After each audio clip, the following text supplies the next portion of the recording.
bad about anybody because y'all are live. Okay, Oh. beautiful. They're bashing my Or- anybody. Or if we talk bad about somebody, be sure it's something Be we really sure, yeah. they need to hear. Be sure they're in here and Yeah. then they Oh, can there you go. answer Yeah, them. There you go.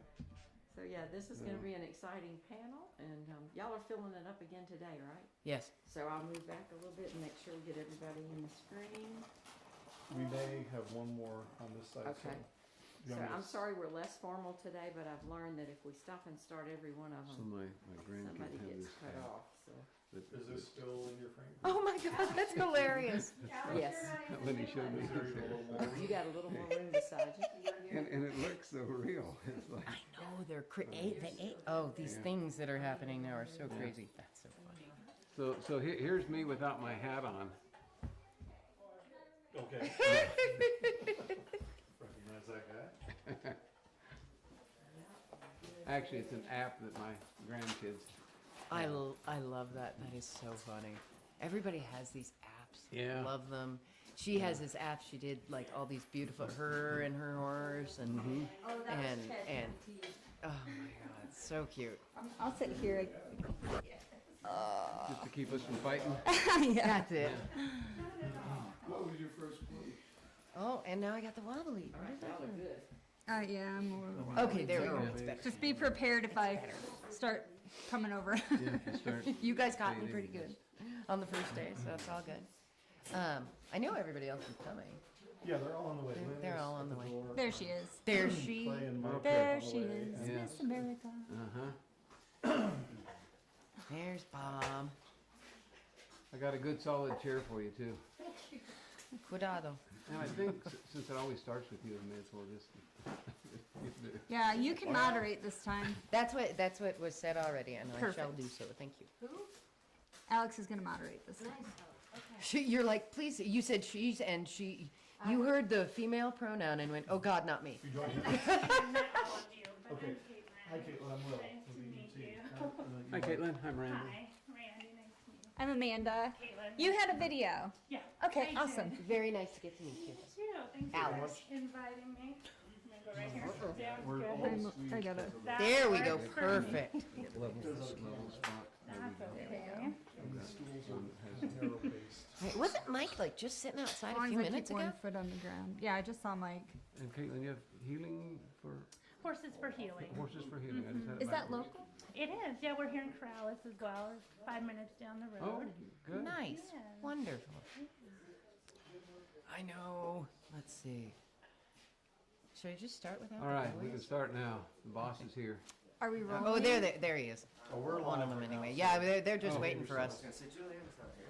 Nope, we're rolling. She pushed We it are up rolling and left. already. Oh, we gotta get an extra seat somewhere for Mr. We got Mikey. one. Oh, there it Got is. it there, yeah. We're really getting close this week. Boy, thank God I'm so skinny. Yeah. All right, wonderful. Well, thank you guys all for being here today. We're really happy to be continuing our wonderful collection of panels. This is Mustangs and veterans and horses and Mustangs for health and how they help with healing. I think we'll start with, I'm going to be kind, and I'm going to start with Clay today. We're going to go ahead and introduce all of ourselves. I guess I'm talking, so I'll just start and you guys can skip over me as we go by. I'm Alex Adams. I'm from Park County, Colorado. We have 10th Mountain Equine, and we try to supply equine-assisted therapies and activities and education to veterans and children and families. And we offer many trauma-releasing activities and also offer people the opportunity to be able to take home the work that we offer them when they come to see us and have it there for them, so it's not just when they come to see us. We call it Teach a Man to Fish. It's not just when they come to see us. They have practices that they can take home all the time. And as we've been learning on these panels, so many of us are already doing that. So let's go ahead and turn the floor over to Mr. Clay to introduce himself. Thank you, Alex. My name is Clay McDermott. I'm with EET and co-founder of the Heart Pay Ranch in Caliente, California, in the Southern Sierra Mountains. From Los Angeles to our mountain area, and beyond, we have a variety of programs designed for veterans that also incorporate dismantling and adoption and handling of wild horses, and it's been a gift. We're on day 3. I think we've all soaked in so much of each other's ideas and programs and methods, and it's really great to continue to share it and to have people eager to learn is invaluable for us. So thank you guys for being here. And this is Mike. Mike is the man behind the curtain. Far of behind. EET. Pretty far behind it. No, he's made all of this possible for our sister organizations that work with EET and for EET. It's a gift to be a part of it. So I'll let him introduce himself. My name is Mike Dunn, and I'm the founder of EET, which is Equine Empowered Therapy. It's a charitable organization, and our programs are all at no cost to veterans. We go from soup to nuts. We go from someone who doesn't know which end of the horse eats to equine experts who are traumatized in a whole variety of ways. This has been a wonderful panel for me, and I would say both a learning curve and an encouragement to redouble our efforts. I do want to say something about the importance of you all. Yesterday I was stunned by a question regarding what about the family? We have done in our work, we've done couples, we've done a little bit with families, we've done couples retreats, and we've done a program for Gold Star moms. And I thought, we're not really tuned into that expanded family. And I recall from some time ago, a really wonderful veteran and a veteran advocate, combat veteran Vietnam. He said, Mike, the veteran is not the only person in the family who has PTSD. We share it with them. It's always at night, and it's always the fear. And so what I can tell you is that I'm inspired by these folks, and we will redouble our efforts to look more closely at things we can do that are beneficial to families. And I again thank you all for being here. My name is Will Friday, the third of 3 EET people here on the panel. My role within the organization is I turn the T into training for my work, and I focus on the job skills training that we offer to veterans, where we give them an introduction to being with horses, and if they show interest beyond that, we then open the door to a training program that gets them comfortable with grooming and handling and haltering and leading and things like that. And then we just start to expose them to the various careers that are available, whether they want to do it as a volunteer or just for their own enjoyment, or if they want to earn a living doing it. So we've had veterans who've wanted to, they've gone through the program and gone through the Masterson Method bodywork training, which is what I also do with our veterans. I'm a certified Masterson Method practitioner and instructor. We've had veterans, one day we were at a horse show showing them what the world of dressage looked like, and one of our veterans saw the way they braid the manes at horse shows for these horses, and she said, "Is that a thing?" And I was like, "Girl, that is a thing." And we grabbed a horse from a trainer friend of mine and said, "Show us what you got." And she just went through and braided the mane beautifully, and the dressage trainer said, "Well, that's lovely, but it has nothing to do with what we do." And she showed her the button braid that they do in dressage, and she figured that out in a minute and was braiding that mane. And we said, you can make $100 a horse at these high-end horse shows in Southern California. So whatever the veteran's interest becomes, we will find the resource to connect them with. If they want to go to pre-vet school, if they want to go to farrier school, if they want to go to equine-assisted therapy program, anything like that, we'll find them the resources and get them going there. Awesome. Hi, I'm Caitlin Erickson. I'm the executive director at Horses for Healing, which is here in Albuquerque. I appreciate the invite to be on this panel that just happened today, so thank you for that. So I run an equine assisted psychotherapy agency here in Albuquerque, and we serve veterans, adults, children, and families. We're trauma-based. So we really touch on the veterans. That program is free through a state grant that covers not just the mental health clinical work, but also a variety of wraparound services. So that touches on that holistic, non-clinical part, which is yoga, acupuncture, therapeutic massage, trauma release, and a holistic Chinese medicine doctor. But not just the veterans, right? It's every person in our community, right? Trauma or otherwise. Veteran family members are also under that free grant. And so we have been able to combine that with horses and really found a wonderful niche in our community. And I'm really excited to hear everything you guys are doing. And I'm very inspired. So thank you for having me and including me in that. Hi, my name is Amanda Held. I'm the founder and executive director of Hooves, which stands for Healing of Our Veterans Equine Services. And the past couple of days, we've talked a lot about the veterans, so I'm going to just talk a little bit about the Mustangs, I guess, in this session. But Shelby is a 20-year-old Mustang that I adopted, 19 years ago. I had just gotten out of active duty Air Force and was really struggling with my integration. And I was living on the Air Force Academy, and through a series of serendipitous events, I always say, Shelby actually adopted me. I walked into a herd of 50 babies, and she came up to me, and when I turned around, she followed me into the barn. So I say she picked me, and it's all her fault. Everything is all her fault to this day. And I still have her to this day. She's worth her weight in gold. But since Shelby, and people often ask me, like, why Mustangs instead of domestic horses? And I think there's a million reasons why, but I think all of us can agree who have interacted with a wild horse is there's just an additional element. And I don't remember if it was Will or Clay said the other day that they're not, I don't know if you use the word like repressed or suppressed, but they are the most authentic version, and they will really pick up on everything that you're feeling.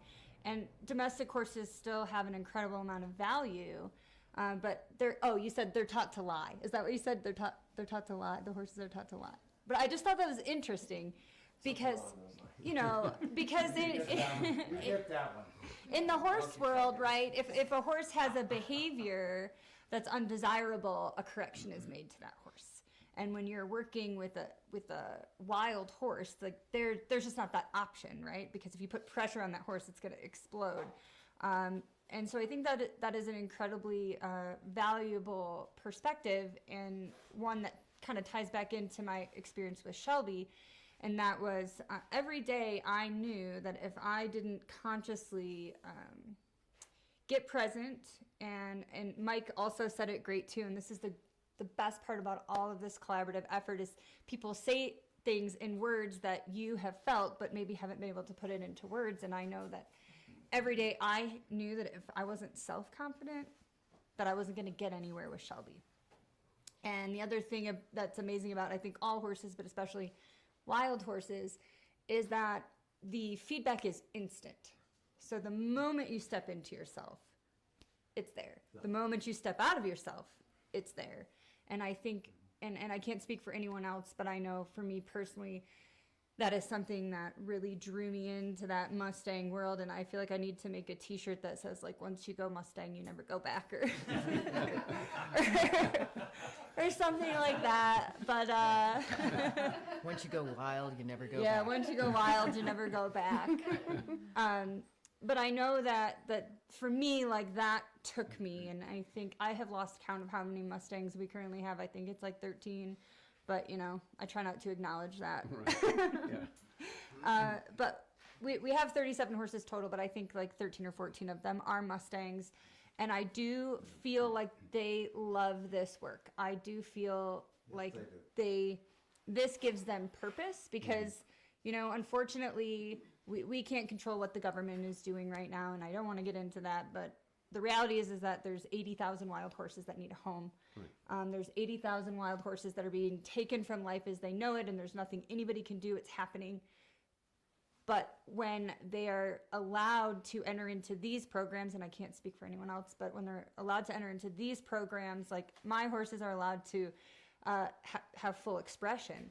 They're actually rewarded for being able to express what they are picking up on in their environment. And to me, I feel like, you know, we select our horses for each session by going in the corral and saying who wants to come up.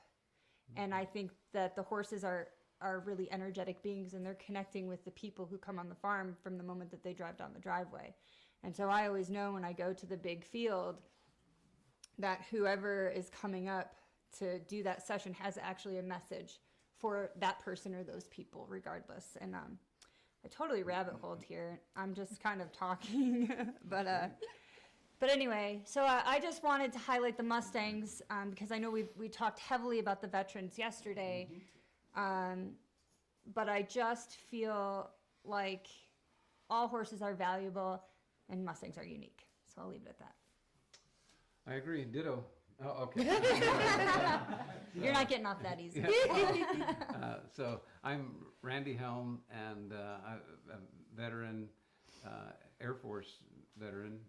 During I got out right as Vietnam was closing up, and so went from that right into law enforcement. So I was a police officer for a number of years, and so when I started working, raised on a ranch in Arizona, so started working with horses, and then Mustangs. Mustangs just changed the whole dynamics for me in training.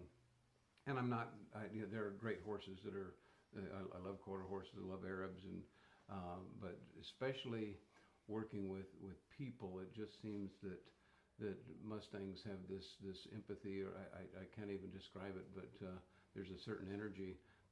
In 2012, I developed the wild horse. I was asked by the state to develop the wild horse inmate program for the state prison, and so we ended up with about 1,000 horses at a holding facility and training, and just to see the transformation in the inmates was really just astounding to me. And then after a number of years to realize that none of them had reoffended and returned to prison. But we started getting, it really was amazing. And it wasn't one of those things where I went, wow, my plan's working. I went, why is this, it was more, I need to really figure out what all is happening here. And we ended up with a number of Afghanistan and Iraq veterans that ended up incarcerated because when they got out there dealing with their issues in all the wrong ways. And we talked about, sometimes we don't want to acknowledge that there's even other options, and so they ended up in prison. And to see the transformation in those guys, and being a veteran and being in law enforcement, we started doing some things with veterans and first responders with the Mustangs, and so that's progressed. I'm now working with an organization in the Tucson area, base camp for veterans, and we do a week-long intensive with like 4 veterans, and then we'll have events throughout the year where the whole family comes together. But one of the things out of this panel, and really, and yesterday to your, the point about including the wider family. So it's typically, spouses, children, and which is very, very needed. But then that broader range, adult children who now they're adults, but they dealt with all of the issues. So expanding that out. So this has been really, really beneficial for me as well. So I'm looking forward to not only the questions, but having this connection with all of you. Then if I run into a problem, I can call you and say, what do I do? And you guys will have the answer. No, we'll be calling. Yes. Let's get that Maybe straight. we'll call each other and say, We'll call you. Hey, we can all have bad days. We just can't have a bad day on the same day. Oh, there you go. Okay. Yeah. But you increase the odds of that working, the more Totally. more people you Yeah, the more Totally. ideas and concepts that we have, the greater our chance that we will achieve the success. And I think just really to follow on how dramatic that family concept is.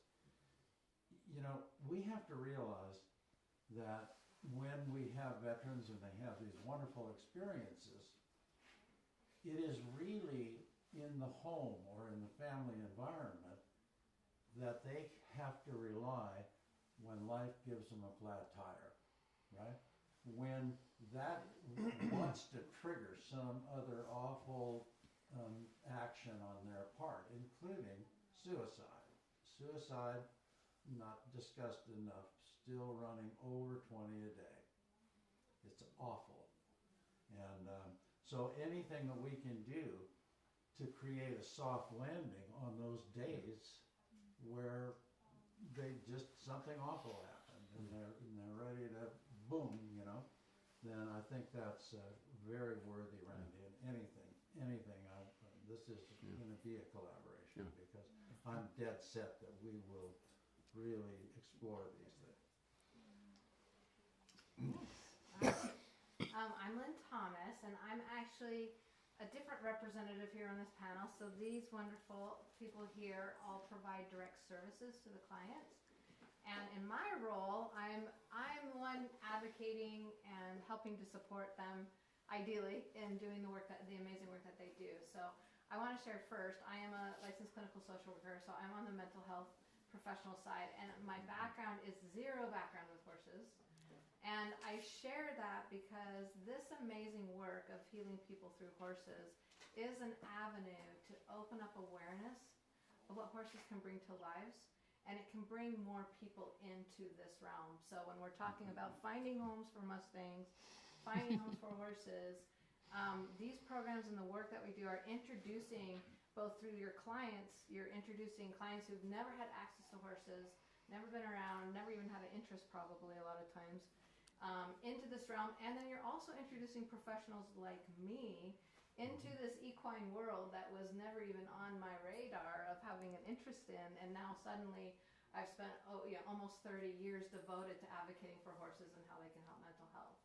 And so I just wanted to first of all share that's an amazing part of the work that you guys do, is how you are providing another means, because the equine industry is declining, and this is a way that the equine industry and the value that's being placed on horses and Mustangs can continue to increase. So one, I'm that person that you guys impacted and changed the whole direction of my life. Boy, do we need you.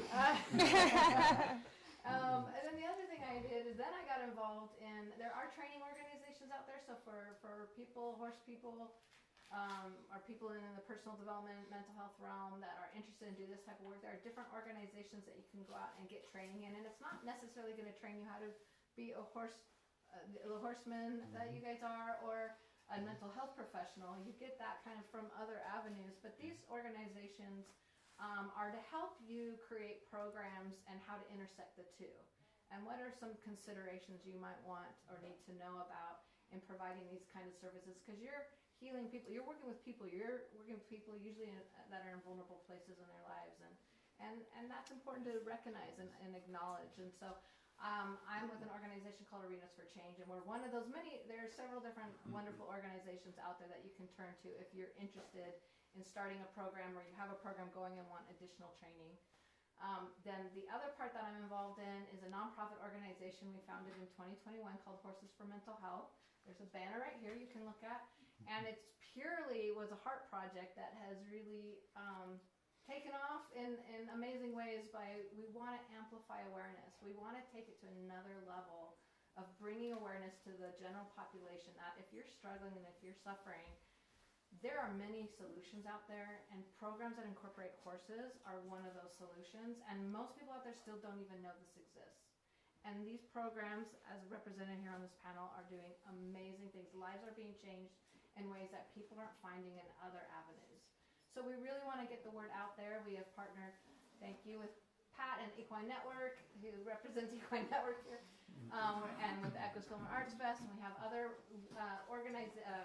leading industry organizations in our realm that we're all partnering together to support these programs and work with the programs and spreading awareness, helping bring more resources to provide the funding to provide these services. So one of the ways we're doing that is through an annual peer-to-peer awareness and fundraising campaign. It's held each May, Mental Health Awareness Month, called the Seen Through Horses campaign.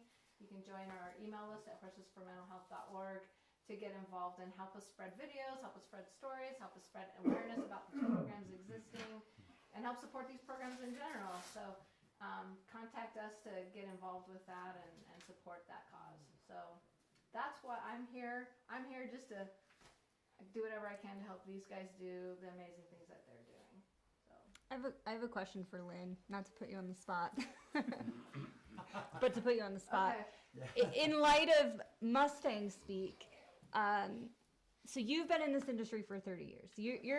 You're one of the core people that is the reason a lot of us are even here. And in 30 years of being exposed to this work and being exposed to horses, you've never actually had your own horse. Nope. I have never had a horse. I have worked with amazing facilities and horse professionals, and like I said, yes, I guess I have been involved. I started a training organization back in the 90s that ended up becoming where a lot of people have been through the training, and it is ironic. I've never had a horse. Until she met a Mustang. When was that? Was that August? No, that was September. September. Oh, that was just September. Yeah, but I would love At for the yeah. Mustang Summit, this very event caused me. So if you show up to these events, I'm just letting you know. Things can happen, and I now am the proud adopter of a Mustang yearling from the last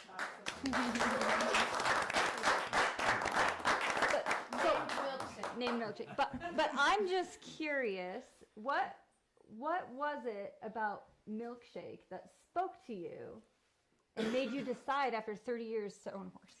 You know, that is a really good question because I have had the opportunity. I've trained professionals in how to incorporate horses for mental health for 23 years. And, or actually, okay, no, it's more than that now. But whatever. The point is, I have had the opportunity to travel literally around the world. Been to many, many equine facilities and met many, many horses. And I've never had a horse. I'm gonna cry. I don't even want to cry. This is why. I've never had a horse reach out and grab me. Mhm. And I'm not a horse person yet. I don't even understand what happened. But no, it was a unique experience. And I think you're right when you're talking about Mustangs because I've been around a lot of, and I haven't been around many Mustangs. But there was something when I watched this little yearling that just reached out and touched me. And it was funny because I always said I've never had even a plan to ever have a horse. There's many reasons why I should not have a horse. As many of you have probably all said, I don't have any money, I don't have a play, I don't have these things. But the point is, he reached out and touched me, and I always said I would never have a brown. I want a colorful, like I want a colorful paint horse, and I don't want this. No, he's a little sorrel, little guy, has a really cool Very mark. special He marking. has a very special mark. It looks like a third eye on his forehead, which fits for the work we do. And then there was this whole horse cloud thing, you guys. There was this look up in the sky. There's a cloud that looks like a horse. But I feel like this in particular makes it because the work that we do with mental health, the horses that really resonate with this work, and most of the work we do is on the ground. It's not mounted work because it's about the relationship because people heal through relationships. And this little horse, a yearling, I could tell he was just very curious. I could tell he was very observant of the environment around him. He was very noticing the little horse next to him in the pen next to him who was sick. And you could just tell he was concerned. I know that's putting a human term on it. And I was like, this little horse, this little Mustang is a healer.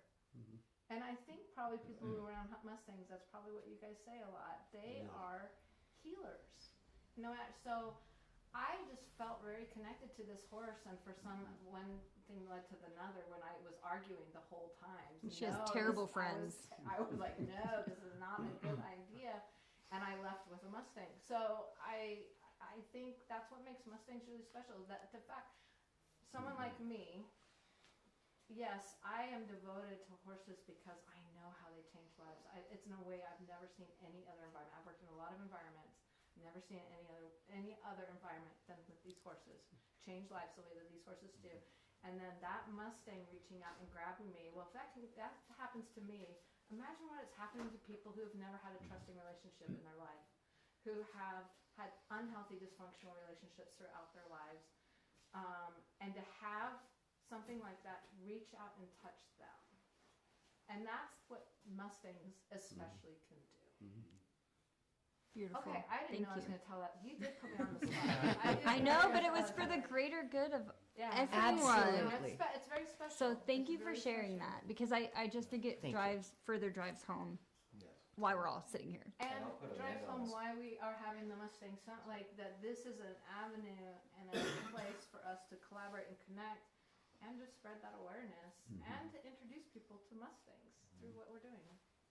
And Amanda, we're working on support on the other end for horse hoarding. I might be your first client. They're like potato chips. It's a disease and it's curable. Maybe. Well, my new avenue is just talking other people into adopting them, and I take them home, and then I don't have to be responsible. Well, that was partly, Amanda's helping me, and that's what made it happen. I come with a warning: if you become my friend, at some point you will end up with livestock. I'm 100% on that. So in case you forgot her name, her other name is, how could you not love her? I'm sure there's a list. I always say when I'm out at night in a dark parking lot, I always look over my shoulder for husbands whose wives I have given livestock. Those people I feel like are the balance. I don't think they love me. Oh, just wonderful. This is the best panel. I just love this. We have to bring comedy to the tragedy. Absolutely, without question. Comedy to life in general. Laughter's the best medicine, right? Just the best medicine. Are there any questions to this point about, I mean, we've touched on Mustangs and we've talked about just sort of vaguely what our organizations do. Is there any specific questions burning right now?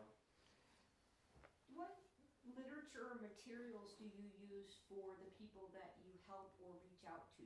Do you have materials that you endorse? Are you talking about marketing or advertising or curriculum? Both.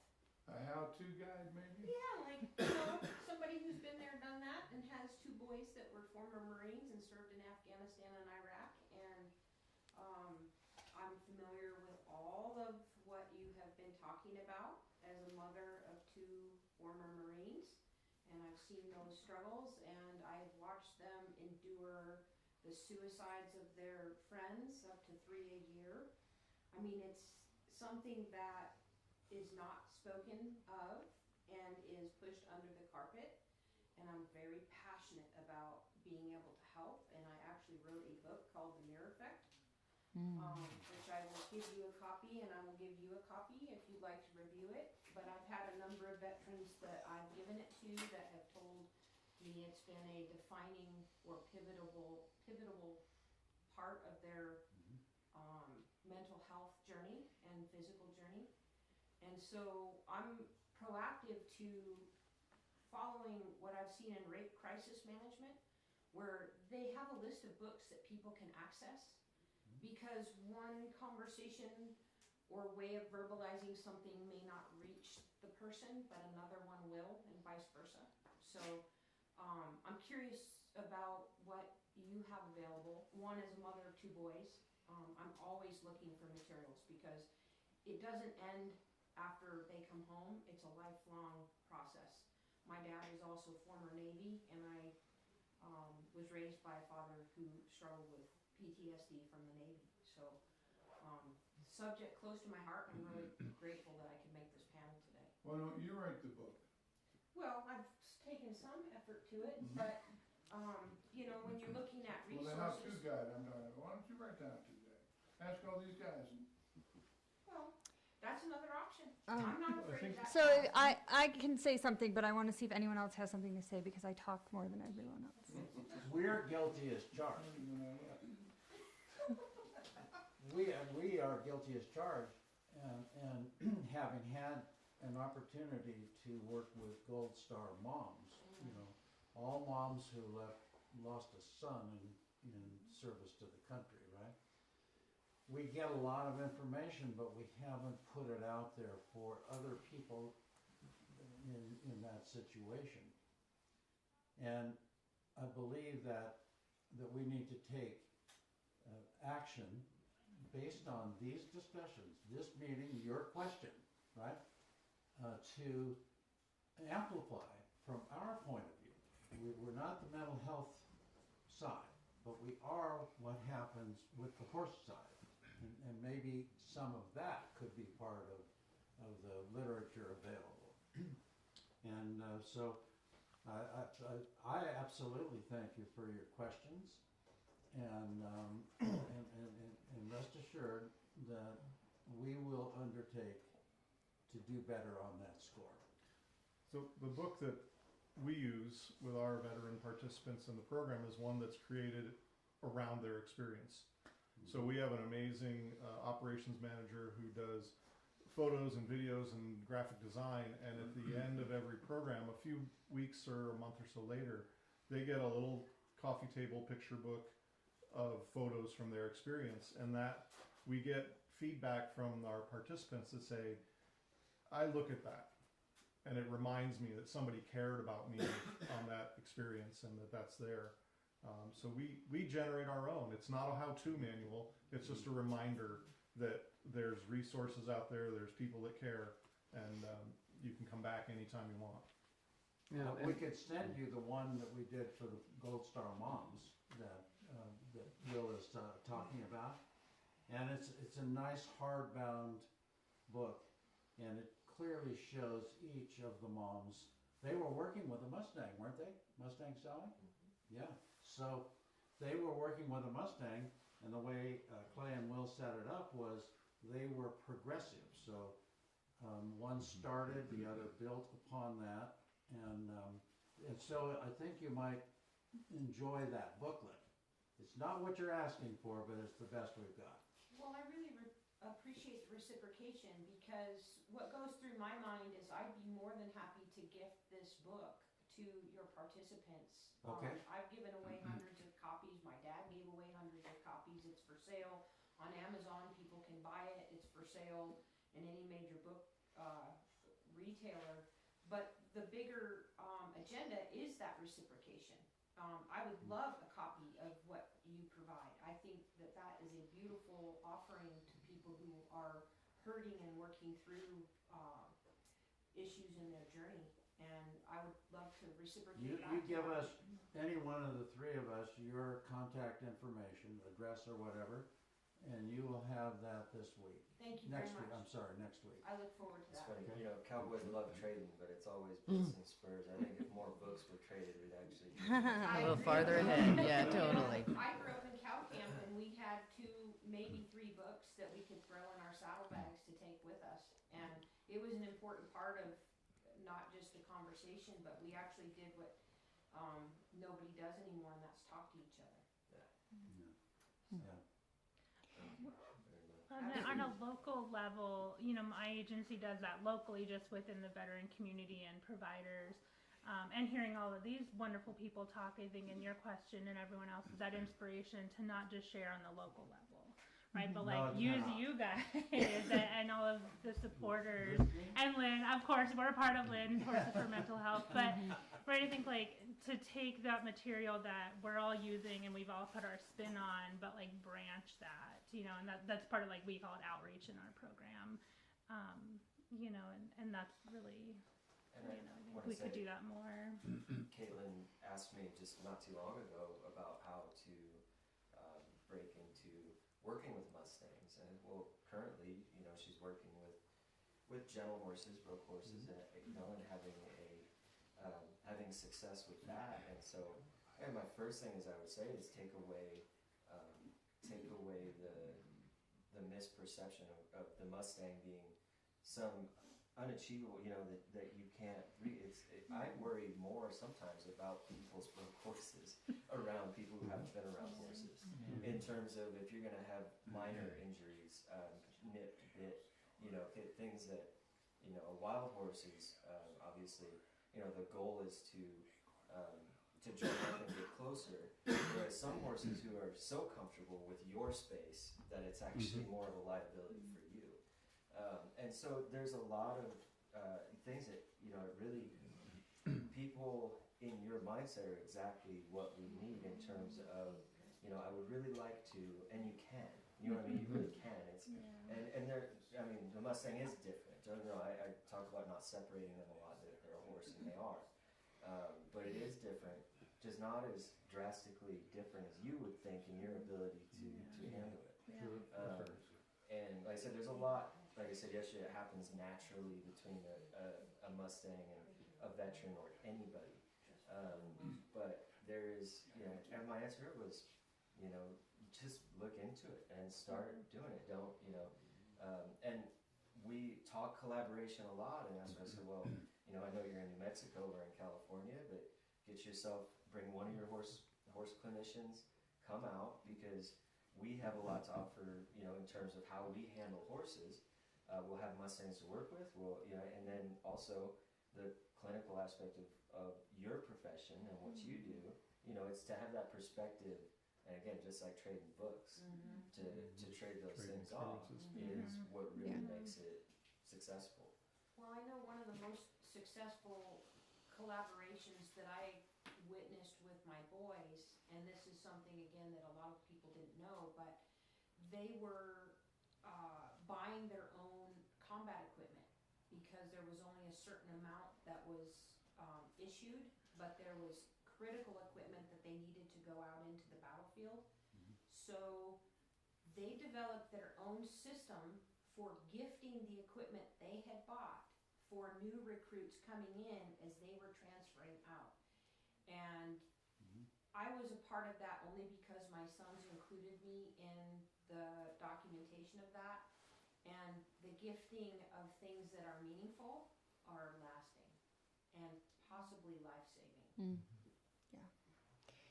And Karina, just to answer your question about material, so I do have a book.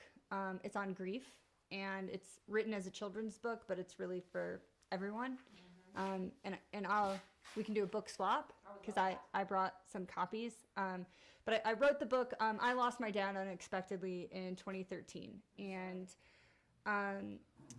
because of the tools that I have, I was able to take a situation that everybody thought would crush me, and I was able to get through it with poise and grace. And so one of the things that we look at is when we lose someone out of our life, there are specific traits and characteristics that we miss about the person. So in this book, Patriot, he's a little horse I have with dwarfism.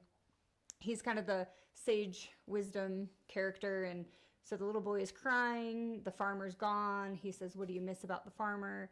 And Patriot actually takes the little boy around our whole farm, and all the animals on our farm are in the book, and he finds everything that the little boy is missing about the farmer is still at the farm, and it's in all the different animals. And then it has actually a worksheet in the back of it for children if they've lost someone, or well, anyone that's lost someone, that can say, what do I miss about this person, and what's the new form?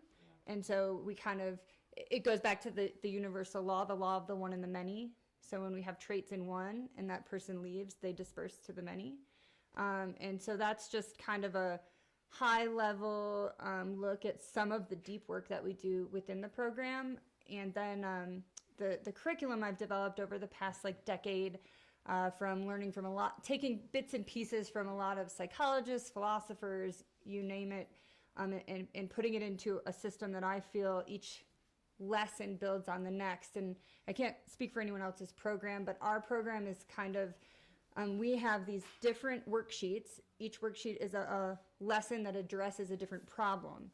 And so we show you how to do the worksheet, and you get to take that curriculum home, and then you can do it anytime. All you have to do is open your book and, okay, I have a charge on another person, or I have a charge on a situation, or I have a charge on myself, and you can go to that. Oh God, I just remembered I wrote another book. Okay. I do have a book for you. I don't have a copy of it. It's on Amazon, but it's called The Little Book of Questions for Massive Transformation. I wrote it back in 2017, but it's at a high level. It's more of a workbook, and you can actually, it has a little bit about my story, a little bit about our philosophy, and then you can actually go through. It's an interactive workbook where you can work through your stuff with the book. God, I don't know how I forgot I did that, but anyway, I do have a good, so that's a good book, and I need to get some more copies of that. I feel like I've advanced so far since I wrote that. I'm like, oh, that's vanilla. Well, you have a military background too, so I think that that puts a whole nother level of organization in things. I'm been in this industry a long time, and I came up underneath the early founders of the Agala Association. I did a lot of work with them. And so I think what I recognize with the law enforcement and the prison inmate programs, and the equine industry as a therapeutic practice is that your viewpoint based on formula and being able to execute that in a meaningful way and putting that in a context that's easy to follow with that organization and that military discipline is somewhat what's missing. Yes. My frustration of the industry has been that you just have this free form emotional dump of all of this stuff, and we don't have the tools to be able to go out and not do those things again or have an explanation of why that's happening. That is exactly, yes. And so I'm in the process of writing a new book, and I'm writing 2 books right now. So I have ADHD, and it's a blessing and a curse. But I'm working on a book where I'm taking everything that we teach at Hooves, and some of it's really deep that you need to be facilitated through it. But then some of it is you can work through it yourself. And so the book I'm working on is called What They Never Told You About Your Military Transition. There you go. And so I have it in about 5 different modalities, like notes, typed, pictures. And so actually my dear friend and associate director followed me around all summer and voice recorded everything I said and then typed it up and then emailed it to me 2 weeks ago. So I just have to organize it, but so I'm working on that, and I'm also working on another book that I'm actually going to have out first about the horse component of how you can, because the other thing I run into is I meet all these people that are done with their show career, and they're like, oh, I just don't want to do it anymore. It doesn't feel good. Or, they don't want to do lessons anymore. And they're like, I have these horses, I have a facility, and now I'm just being called to help people, and I don't even know where to start. And so the book I'm working on that'll be out in January is how the average person can enlist their horse to gain feedback that can help people live a better life. So it's more like you're not coaching someone, but the horse is coaching you. Can I edit that just a little bit for you? Yeah. Because again, I'm going back to my experience with both my boys, and there's a lot of help available, but it's stigmatized because there's 2 things that happen. They put a label on you, and then they give you a drug. Mm-hmm. And those are not things that my boys were gravitational toward, and so they end up just being isolated. And so you have a really unique opportunity to be able to not just reach the ordinary person, but the transitioning person. Yes, So absolutely. I would highly encourage you, and I'd love to encourage you even more, because I'd love to see those works done. They're very much Yes. needed. They will be. So 2024, those will be out. The other thing, I always feel like I talk too much, but we have a 90-day workbook with a daily best practice for 90 days, and each little lesson builds on the next lesson. And I would be happy to send you all a copy of that workbook. But throughout the 4-day process, the things that we focus on at Hooves are finding out who you are at an intrinsic level. We call it finding your intrinsic driving force, so the thing that drives you to your purpose, and then your mission and vision for life. And so that's what we focus on there. But I have so much content and I have so much curriculum that we've put this into like kind of a little thing you can do every day to actualize, self-actualize, become authentic, achieve your mission and vision. And so right now we've just kind of shared that with people that have gone through the program, because I think there's some things in it that wouldn't make sense if they hadn't gone through that. So I have that, and I'm happy to share that. I don't have it in print. I just have it in PDF. I was just going to say, And I then, think I need to introduce you to my publisher, because my work is very much engaged in being altruistic and helpful to humanity. But they're very, as a publisher, interested in working in that paradigm. Yeah. So I will get you their information. Then the other thing I have that I'm happy to share, and maybe I can put this on my website as I'm talking through this, but there's like 10 books that I feel are the most valuable books for humanity to read. Do you and- have a website, and can you put a list Yeah. for people? So when I know people this come is gonna through, be broadcast, so Yeah. if you guys could do that, that would be Yeah. awesome, because I will access it for Yeah. sure. and Yeah. we're working on that. So everybody that comes through our healing intensive and wants to deep dive into any one of the lessons, because everything's cited in the book, they get a list of these 10 books that I think every human should read. So yeah, so that was around the block to get next door, but Thank you for what all of you do.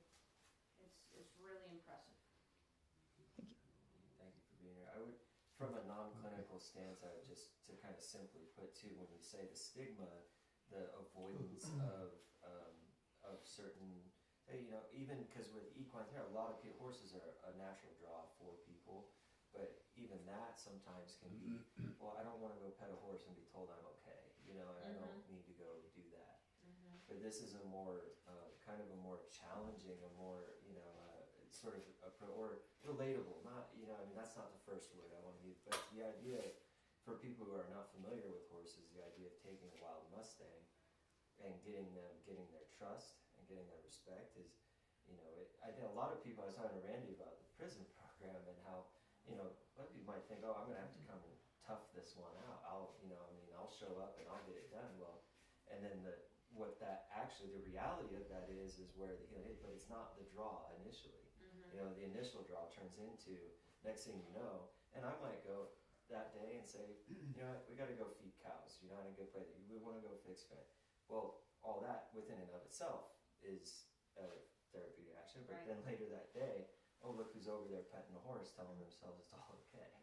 It just so that they find it themselves without without being pushed. Absolutely, yeah.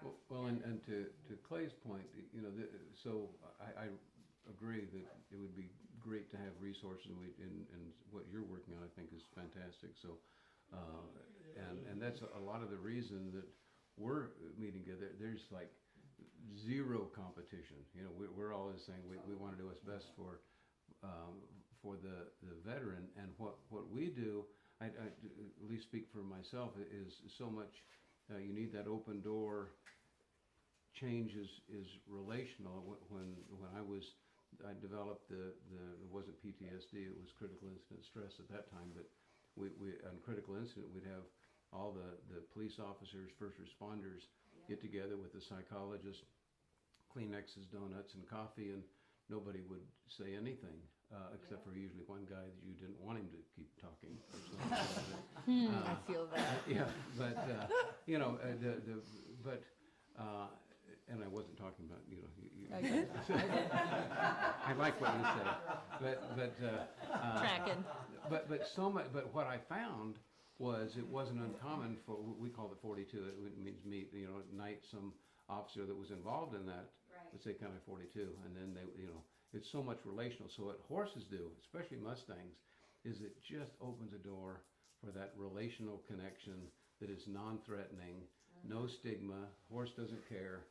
And so that's what we're providing is one of the options, but I think there are a number of other ones, and some resources would certainly be a huge help. So that's a great I'd love point. to collaborate. It's a subject close to my heart, and my oldest gravitated to law enforcement, so he's got kind of a double whammy because he's going through not just working out what he experienced in the military and war, and then the problem of suicide. But now, as a mother, I worry about him. Sure. Because I know he doesn't have the resources that he should have, and he's not always going to come to mom because he's a big tough Marine. He's going to protect his mom.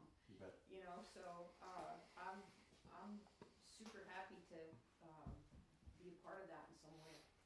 Can I just add too for additional resources? So through Horses for Mental Health, if you go to our stories page or to our YouTube channel, we have videos, and they're actual case stories. They're 3 minutes long, and I smile a bit because it's kind of like what Claire was saying too. Just sometimes people are, oh, you pet a horse and they're okay. I'm like, whatever, that. So what we wanted to show in these videos is what do the horses do uniquely that adds to the journey of transformation for people. And in three little minute things, we have our one minute. A lot of you guys may have scene called Breathe, and they're animated, and So about a powerful. veteran who, you know, struggled with trauma disorder, and just, you know, years of treatment weren't helping, on all sorts of medications weren't doing anything, told, well, why don't you try this horses, incorporating horse? He's like, yeah, whatever, skeptical. You know, and during that process, one of the unique things that happened was this horse that he had identified in his mind as Warhorse. He had named the horse Warhorse. A military helicopter flew overhead just at the moment. This is a real story, right? So, and it triggered him, and he would get horrible panic attacks, and he started getting a panic attack. And this horse, just at that moment, walked up to him, laid down, sat down, and just. And this guy sat down with the horse 20 minutes, because he shared, all these therapists were telling him, just breathe through your panic attacks. And he said, breathing for me, before I would take a shot, I'd take a slow, deep breath. Breathing for me is not helping me. I can't breathe anymore. And this horse came up to him while he was having a panic attack, and for 20 minutes, they breathed together, and he came up and he's like, this horse is helping me learn how to breathe again. And then it's like, click, okay, I get, just like you were saying, it's like, okay, whatever. And then it's like, oh, they start actually doing interactions.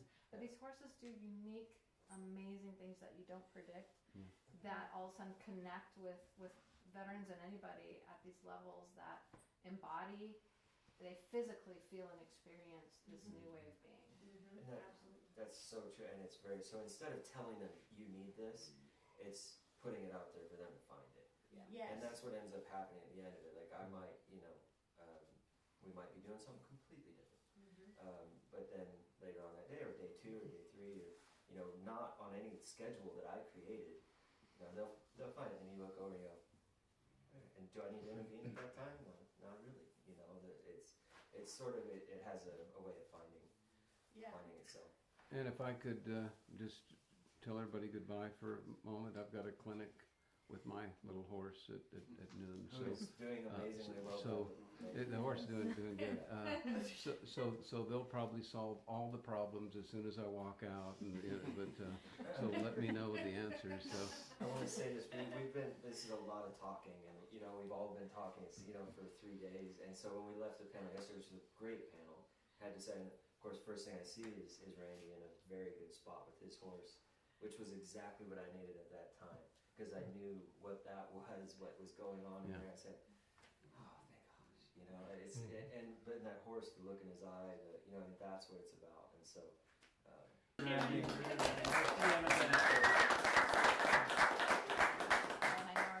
And you guys, we are basically out of time.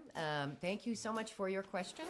And that was marvelous. I think we've got a whole bunch more resources. I'd like to let you guys know briefly, I'm with 10th Mountain Equine, that's 10me.org. We have an 8-week training program from one of the people who had the movie that was the short that's going to be being shown at 4 o'clock to 2 o'clock. It's down at the ranch. I think it's in the 2 o'clock block, but it's the end of the 2 o'clock block. And she has an 8-week a training program for an 8-week program that she has a book that goes along with. And I have a book on mindful horseback riding that has 3 sections. It's a mindfulness section, a groundwork section, a riding section. I also have a book on inclusion that's a children's book. And if you go to the website, 10me.org, you'll also be able to find our one of our directors, Ellen K. Gerke, is one of the original people proving that horses actually change people physiologically, not just anecdotally. She's written 6 articles. We have one of the top ones that is in print up on there about how that actually physiologically works, relating the parasympathetic to the sympathetic nervous system. And so in relation to that, all the new information no one heard before from me at all, you guys, thank you all for being there here. So thank you so much, Pat. I am so sorry we did not get to any of your questions. But yay, thank you guys all for being here as part of this wonderful collaboration to try to expand us all out and the horses out to everybody, everywhere who can possibly ever need them, which is everyone. Like that. Thank you so much for being here. Thank you. It's a wonderful group Glad of to have humans. met all of you. I didn't know you had books. I need your I know. I was like, what was the last book you were just saying about the parasympathetic? We have our one of our directors is one of her name's Ellen K. Gierke. They'll come in eventually, and she has a book that over a number of decades, she has done most of the research. She started with the heart math group. She did. You guys know each other. She knows you too. I know this name. She's 71 now, I think, or something like that. She's on her 76th year. And she has the article that we have in there. She has 6 different articles she's written about comparing the parasympathetic and the sympathetic nervous system, and using that to be able to prove that things change actually in reality. And so We've had 2 want to become farriers. that article it's really wonderful. I think it was released in a Canadian Veterans. We have a link of it on our website, which is just 10me.info. That was total. Amazing, right? And I need to figure out how to. No, I don't. How to get how to. But I have a phone.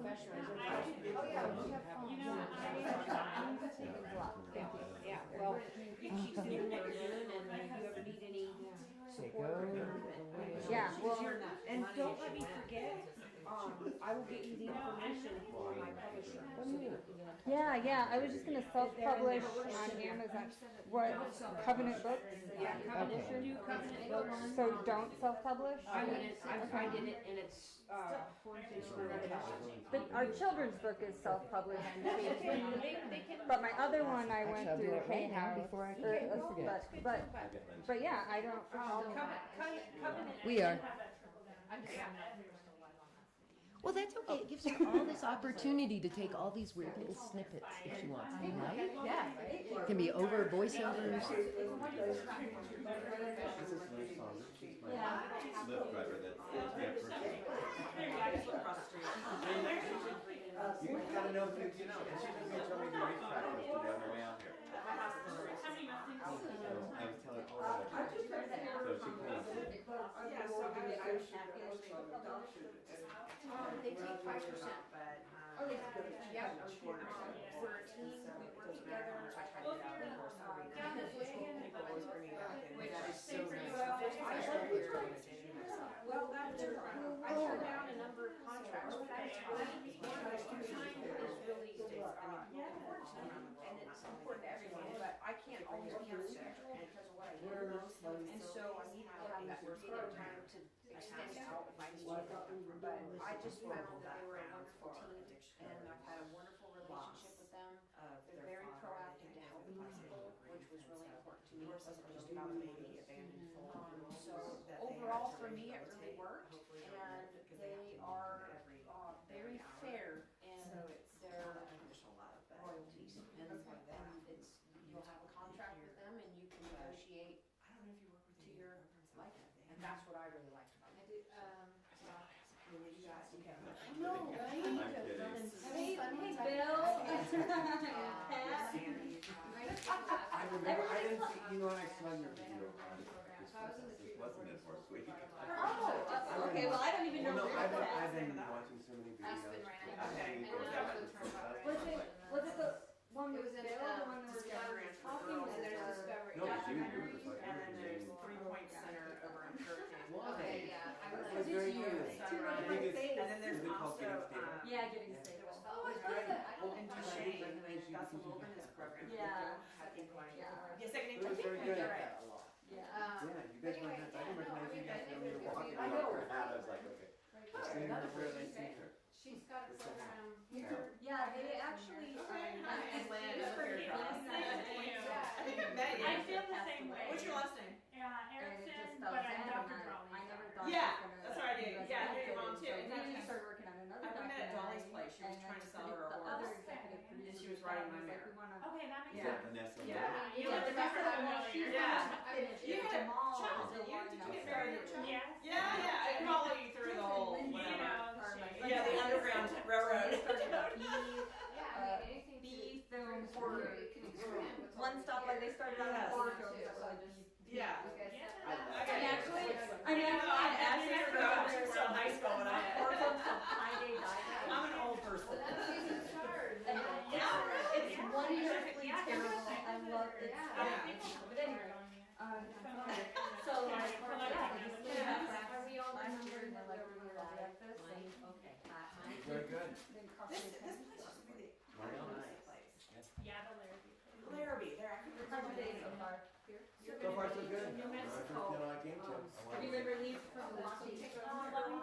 Yeah, right. This is the water. She's gonna do the We did a, She was watering away what's on on the the films, I coordinated Kathy with Roby. showed it. She has the brown hair. The So what I Arctic the next panel Planet is Fair, Mexican they gave us China, the Mexico. stage for Yeah, well, I was just talking about Oh, so we really? could use the Arctic that perspective to kind of some of forms their of burning. Is she up here? Ours is Yeah, so Barb that- up there? Sorry, we Alex, started- I know, I think I got pulled away from Oh, this. Oh, yeah. Oh, I'm sorry, I did, no, it's Bill, not Tom. Frank, Bill, Frank. She called me Bill. I said, hey, Bill. See? Who's Gatorade? Whatever name you call me. I'm just kidding. I know. I'm sorry, I didn't mean to. I didn't know what. No. Okay, Okay, we gotta switch out panels. Where is everybody else? They're coming down. It's my third job. I just text her and, yeah. I'm retired military, I'm retired, medical cells. And, I had my son at 44, I'm a single mom by choice. And he's 11 now. And, I've known her since she was a kid. Now she's having kids. Huh? Oh my God. Yeah, I knew. When I saw Caitlin, I was like, wait, is that Drawley? Yeah, her dad's a vet over off of Second, right? Yeah. Yeah, so. But I have children that I used to adopt, and every time I try to get out of the horse world, you know, that people just bring you back in because they've heard your name. And I get a lot of rescues, emaciated horses off the res. And I was supposed to actually bring that horse here last year. And her and the mother was so starved that she has a petrified foal inside of her belly. So she didn't die. She was too emaciated. I have pictures. You guys want to see pictures? Yeah. You should see what they look like. That's kind of, yes. Yeah. But I got recognition from NOTA, this horse that lived to be 45, but, 45, 55. And, I never believed it. Dr., not McAllister, but, who's the guy that runs around here? He's off of, no, Paxton. Middleton took care of Noda later, but anyway, let's see the photo. So here they are. This is the mama, and this is the foal. She's 9 years, and I wanted to bring both of